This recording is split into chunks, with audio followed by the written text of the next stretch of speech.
bang, I just got up here. I fueled up the backhoe here and stuff like that. I'm just going to get ready to get the seed cleaner fired back up. That's what we've been doing for the last day or so. We got everything set up here and we started cleaning our oats. So before I get everything fired up, because it's just too loud to do any videoing once everything's running, I thought I'd just give a quick explanation of seed cleaning on our farm. And, you know, first of all, why we even do it. Well, our closest facility is 40 kilometers away. And when Dad built this whole system like 20 some years ago, all we had was these single axle trucks and stuff, and he was always working out.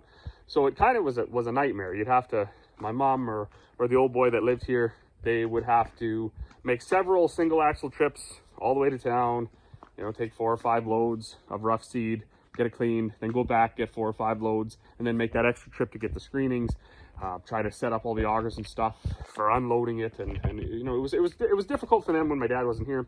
So he thought, you know, if we just get a cleaner right here on our own farm, we can save all that shipping, all that trucking, all that time. And then when I get home in the spring, I can clean it myself. Or, you know, the old boy that was here, he could fire it all up and clean it. So one thing that changed with all that is the creation of the Super B, right? The grain trailer. Now you can haul 1.5 loads to town, go back and get 1 load of clean seed plus a half a load of clean seed and put the rest of your screenings on that. So bang, you're done in 3, 4, 5 trips instead of making 10 or 11 or 12. And it's, you know, oftentimes only a day or two and a few hours of the day. You got a lot more efficient. But because we have this system and both Dad and I don't work off the farm anymore, we may as well use it, right? The only thing that's lacking is some technology, right? There's a million different kinds of cleaning machines, all sorts, color sorters and gravity tables and scalpers and this and that. And I don't even know the names of all the stuff. What we have is just a double deck shaker with an aspirator. So in a year where you have different problems that normally you don't encounter with seeds, so if, for instance, maybe you have volunteer seeds or something, maybe you have a tremendous amount of weed pressure that's difficult to separate, whatever, our little system here wouldn't work for that. You'd still be money ahead just to take it to town and get it cleaned properly. But on a year like we just had, where we had excellent weed control, in fact, all the malt that I hauled, I was shocked. I mean, it was from 0.7 to 1.3% dockage, which means there's almost nothing in it, right? It's almost just all grain. Our oats was also very similar, very clean, very easy crop to harvest. So our little machine is going to work just fine for this year, and we're going to get it running here again for the day. So how does it work? It's a bit of a process. So over there, the third red auger is stuck in a bin of rough seed oats. So just combined and shoved in a bin. We'll auger that out, auger it onto the tandem, bring it over here, auger it through this yellow auger. There's about a 600 bushel surge bin in the back of this seed cleaning shed. So we get that, keep that full. And then there's 2 augers for the seed cleaner itself. They're both hooked up to the same hydraulic system. One feeds it, one takes it away. So you can adjust the speed that they run. And then the cleaner itself is electric. There's a motor there that runs the shakers. There's a motor there that runs the aspirators. And then the screenings auger is electric, and the clean seed auger is electric. Of course, I've said that in lots of videos. We don't have good power here. That's why we don't run everything off of power. Plus, we don't have 3-phase power, so getting VFDs and all that stuff to get motors that you can run efficiently and speed up and slow down, it's a big undertaking. So for the little bit of cleaning that we do, running it with the backhoe is just fine. The thing runs all day, doesn't burn any fuel. So how does it go? Well, it augers into this trough, and then this agitator in here spins and evens it out. So it falls down in a nice wide curtain. It's got a little gate here to control the speed in which the grain flows through there. Your first mode of cleaning is the aspirator. That's this big fan here. It actually sucks against that curtain of grain. So as the grain is falling, it's sucking against it, pulling out the light stuff. And we have it set a lot more aggressive than we ever have because we're taking a lot out.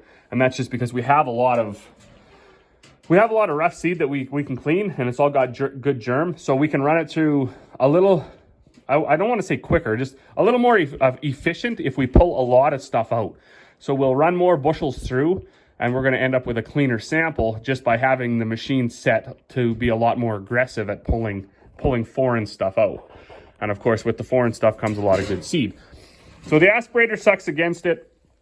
Each deck has 2 screens. There's a screen on the top, a screen on the bottom. Anything that's too big goes over the top. Anything that's too small goes through the bottom. Anything that you think is going to be good stays in the middle, bounces along, and then it falls down in another nice wide curtain. And the same thing on this bottom deck. Anything too big goes over the top. Anything too small goes through the bottom. Anything that's good goes through the middle, falls down one more time. There's a fan down here that blows against that curtain, blows through it, I guess, and then blows that extra chaff out. And then the clean seed finally drops down into this auger. That's an electric motor hooked up in the same circuit as the feed motor. And then it dumps it outside into this hopper where the scoop a second takes it away. This auger doesn't really serve much more of a purpose on our farm because of the way we've geared it up now.